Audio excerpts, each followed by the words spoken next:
আসসালামু আলাইকুম। এসএসসি 2024 সালের এমসিকিউ নিয়ে তোমাদের সমস্যা। এমসিকিউতে 8টা 9টা হলে অবশ্যই পাস করাবে।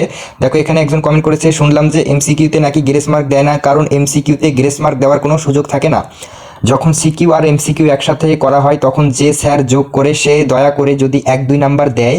এটা কি সত্য? অবশ্যই। যখন তোমাদের সিকিউ আর এমসিকিউটা যখন একত্রিত করবে তখন কিন্তু এই তোমাদের বোনাস একটা সুযোগ দেওয়া থাকে, কিন্তু এটা হচ্ছে গ্রেস মার্ক বলে যেটাকে। অবশ্যই 100% 2024 সালে কিন্তু এই সুযোগ সুবিধাটা কিন্তু দেওয়া হয়েছে। এর আগে কিন্তু এই সুযোগ সুবিধাটাও দেওয়া ছিল, 23 সালে কিন্তু দেওয়া ছিল। 23 সালে হচ্ছে 1 2 নাম্বার গ্রেস মার্ক দেওয়া ছিল, এবার কিন্তু 3 4 নাম্বার গ্রেস মার্ক দেওয়া থাকবে। 3 4 নাম্বার কিন্তু এবার গ্রেস মার্ক দেওয়া থাকবে। তাই এমসিকিউ নিয়ে তোমাদের কোনো রকমের চিন্তা করতে হবে না। দেখো এখানে অনেকের 6টা এমসিকিউ হয়েছে, 7টা এমসিকিউ হয়েছে, এভাবে কিন্তু লক্ষ লক্ষ শিক্ষার্থীর কিন্তু 6 7টা এমসিকিউ হয়েছে। তাদেরকে কিন্তু সকলকে কিন্তু ফেল করে দেওয়া হবে না।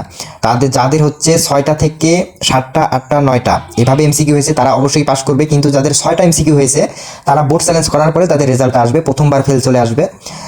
প্রথমবার ফেল চলে আসার কারণে তোমরা মন খারাপ করিও না, পরের বার বোর্ড চ্যালেঞ্জ করার সাথে সাথেই তোমাদের গ্রেস মার্কটা কিন্তু দেওয়া হবে। তাই এমসিকিউ নিয়ে তোমরা কোনো রকমের টেনশন করবে না, অবশ্যই ইনশাল্লাহ তোমরা পাস করবে। তাই এমসিকিউ এর প্রবলেম কোনো রকমের কিন্তু টেনশন করতে হবে না। তাই সামনে রেজাল্ট দিবে, অবশ্যই তোমরা ভালো রেজাল্ট করবে। আজকের ভিডিও এই পর্যন্ত। আর কে কোন বোর্ডের পরীক্ষার্থী কমেন্ট করে যাবে, এভাবে ভিডিও বানিয়ে দিব। 100% 100% কিন্তু বোর্ড থেকে সরাসরি বোর্ডের কর্মকর্তার কিন্তু নোটিশ, এগুলো আমার কথা না এগুলো। তো ইনশাল্লাহ সবাই ভালো থেকো।